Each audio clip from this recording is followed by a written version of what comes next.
Buongiorno a tutti, siamo qua con Edoardo Romano, nuovo preparatore atletico della Clivense per questa stagione di Serie D.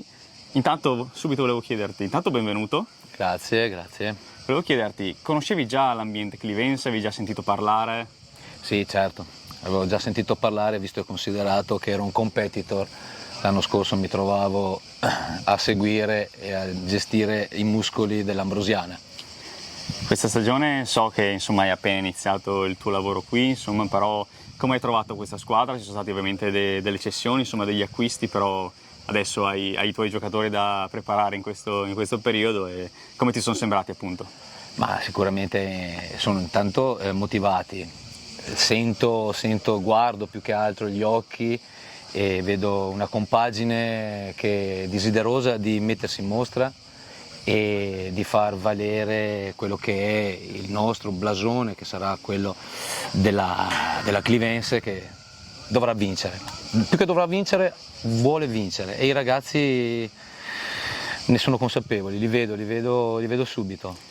Che gruppo hai trovato? Nel senso, so che è presto per dirlo, ma hai trovato un gruppo che comunque si sta unendo, ti sta seguendo insomma in tutto quello che gli proponi, o comunque stai avendo magari delle piccole incertezze? No, vabbè, oggi è il primo giorno ed era solo un aspetto conoscitivo, però come ti dicevo prima vedo gli atteggiamenti, la postura del corpo, l'occhio, come mi guardano, come guardano i loro compagni, e questo è un segnale, una sensazione che poi è a pelle.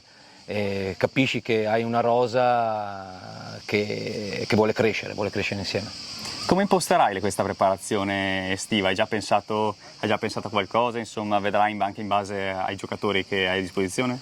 Allora, la preparazione si sta evolvendo, ma è sempre stato un mio cavallo di battaglia, arrivando un po' culturalmente, anche se sono 18 anni che alleno calcio, arrivo culturalmente dall'atletica leggera.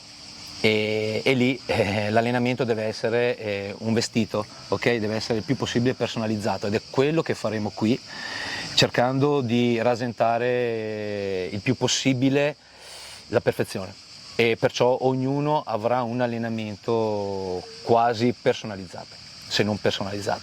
Perfetto, grazie, allora in bocca al lupo per il tuo lavoro. Grazie mille.